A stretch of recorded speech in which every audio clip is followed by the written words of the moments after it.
ശ്രീമന്നാരായണീയം ദശകം 29 അമൃതാഹരണവും അസുരനിഗ്രഹവും.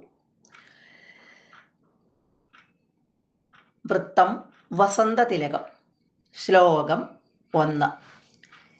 അഗജാനന പത്മാർക്കം ഗജാനനമഹർനിശം അലേകദം തം ഭക്താനാം ഏകദന്തമുപാസ്മഹേ.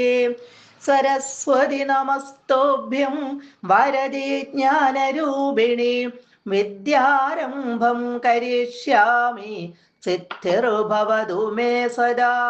ഗുരുർബ്രഹ്മ ഗുരുർവിഷ്ണുർഗുരുർദേവോ മഹേശ്വര ഗുരുഃ സാക്ഷാത് പരം ബ്രഹ്മ തസ്മൈ ശ്രീ ഗുരവേ നമഃ. ഓം നമോ ഭഗവതേ വാസുദേവായ.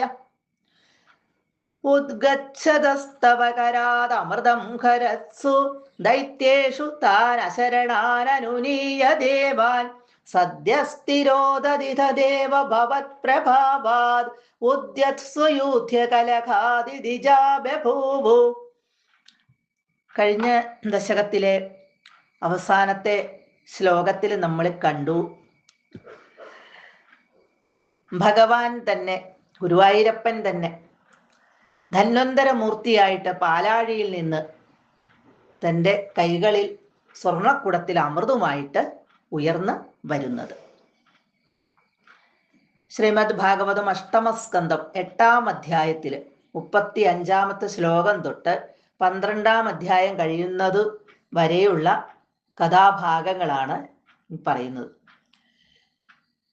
ദേവന്മാരും അസുരന്മാരും തമ്മിൽ ഉണ്ടാകുന്ന യുദ്ധം വിസ്തരിച്ച് പറഞ്ഞിട്ടുണ്ട്. ഇവിടെ അമൃത കലശവും കൊണ്ട് കയ്യിലേന്തിക്കൊണ്ട് ഉയർന്നു വന്ന ധന്വന്തരിയെ കണ്ടിട്ട് അമൃതത്തിന്റെ പേരില് അത്യധികമായ ആശയുണ്ടായ അസുരന്മാർ എന്താണ് ചെയ്തത് എന്നാണ് പറയുന്നത്. ഉദ്ഗച്ഛത, ഉയർന്നു വരുന്ന, പാലാഴിയിൽ നിന്ന് ഉയർന്നു വരുന്ന, തവ അങ്ങയുടെ, കരാത് കയ്യിൽ നിന്ന്, ഭഗവാന്റെ കയ്യില് സ്വർണക്കുടത്തില് അമൃതുമായിട്ടാണ് ധന്വന്തരി മൂർത്തിയായിട്ട് പാലാഴിയിൽ നിന്ന് ഉയർന്നു വരുന്നത്. അങ്ങനെ വരുന്ന ഭഗവാന്റെ കയ്യിൽ നിന്ന് ദൈത്യേഷു, ഇവിടെ അസുരന്മാര്, അമൃതം, അമൃതത്തെ, ഹരത്സു അപഹരിച്ചപ്പോൾ, അപ്പൊ അസുരന്മാരെന്ത് ചെയ്തു? ധന്വന്തരി മൂർത്തിയുടെ കയ്യിൽ നിന്ന് അമൃത കലശത്തെ അങ്ങോട്ട് തട്ടിയെടുത്തു. എന്നിട്ട് അവിടെ നിന്ന് ആ അസുരന്മാര് ആ അമൃതത്തെ തട്ടിക്കൊണ്ട് പൊയ്ക്കളഞ്ഞു. ഹരത്സു, അപഹരിച്ചപ്പോൾ, അപഹരിച്ചെടുത്തിട്ട് അവിടെ നിന്ന് അവര് പോയി, അപ്രത്യക്ഷമായി അങ്ങോട്ട്.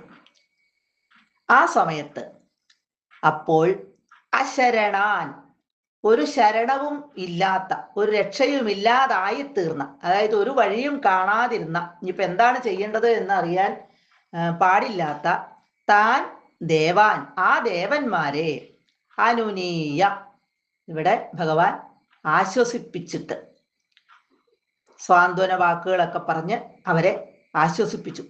ദേവന്മാർക്കാകെ വല്ലാത്ത ഒരു സങ്കടമായി. കാരണം ഈ പാടുപെട്ട് പാലാഴി എല്ലാം കടഞ്ഞ് അമൃത് കൊണ്ടുവന്നപ്പോഴേക്കും അസുരന്മാരെ തട്ടിക്കൊണ്ടുപോയി. ഇനിയിപ്പോൾ എന്താണ് വഴി, എങ്ങനെയാണ് അത് നേടിയെടുക്കും, എന്ത് ചെയ്യും എന്നെല്ലാം ചിന്തിച്ച് വിഷമിച്ച അവരെ ഭഗവാൻ ആശ്വസിപ്പിച്ചു. എന്നിട്ട് ഭഗവാൻ എന്താണ് ചെയ്തത്? ദേവ, അല്ലയോ ദേവ, ഭഗവാനെ, സദ്യ, പെട്ടെന്ന്, തിരോദതിത, മറഞ്ഞു കളഞ്ഞു. ഭഗവാൻ പെട്ടെന്ന് അവിടെ നിന്നും അങ്ങോട്ട് മറഞ്ഞു, അപ്രത്യക്ഷമായി. ദിദിജ, ദിദിയുടെ പുത്രന്മാര്, ദിദിയിൽ നിന്ന് ജനിച്ചവരായ അസുരന്മാര്, ദിദിജാഹ എന്ന് പറഞ്ഞ അസുരന്മാര്, അവരെന്ത് ചെയ്തു? ഭവത് പ്രഭാവാത്, ഭഗവാന്റെ ആ പ്രഭാവം കാരണമായിട്ട്, ഭഗവാന്റെ പ്രേരണ മൂലം എന്ന് പറയാം. ഉദ്യത്, ഇവർക്ക് ആ ഭഗവാന്റെ പ്രേരണ മൂലം അവരെന്താണ് ചെയ്തത് എന്ന് പറയാം. ഉദ്യത് എന്ന് പറഞ്ഞാൽ ഉണ്ടായി. അവർക്കപ്പം എന്താണ് ഉണ്ടായത്? അസുരന്മാർക്ക്, അസുരന്മാർ ഇത് തട്ടിക്കൊണ്ടൊക്കെ പോയി കഴിഞ്ഞപ്പോ അവരുടെ ഉള്ളിൽ എന്താണ് തോന്നൽ വന്നത്? സ്വയൂധ്യ കലഹ, സ്വയൂധ്യ, യുടെ കൂട്ടരുമായിട്ട് തന്നെ, അതായത് അവരങ്ങോട്ടും ഇങ്ങോട്ടും തന്നെ കലഹത്തിന് ബഭൂ ഒരുങ്ങിയവരായി തീരുകയും ചെയ്തു.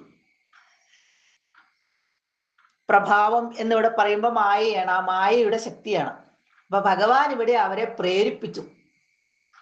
അമൃത് കൊണ്ടുപോയി അവിടെ കൊണ്ടുവന്ന് ഇവര് തട്ടിയെടുത്ത് കൊണ്ടുപോയി വച്ചു കഴിഞ്ഞപ്പോൾ അങ്ങോട്ടും ഇങ്ങോട്ടും അവര് തമ്മിലൊരു കലഹമായി. ആ അമൃതിനെ ചൊല്ലിയൊരു കലഹമായി. അമൃത് ആര് കഴിക്കും ആദ്യം എന്നൊക്കെ ഉള്ള ഒരു തോന്നല്. ഇതൊക്കെ ഭഗവാന്റെ മായാവിലാസങ്ങളാണ്. ഭഗവാനാണ് ഇതിനൊക്കെ പ്രേരണ ചെലുത്തുന്നത്.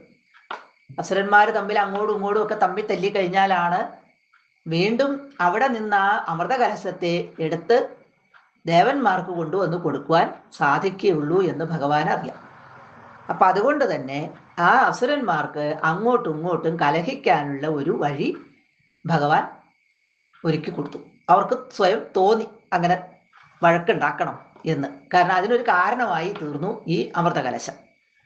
സർവത്ര ഗോവിന്ദ നാമ സങ്കീർത്തനം ഗോവിന്ദ ഗോവിന്ദ.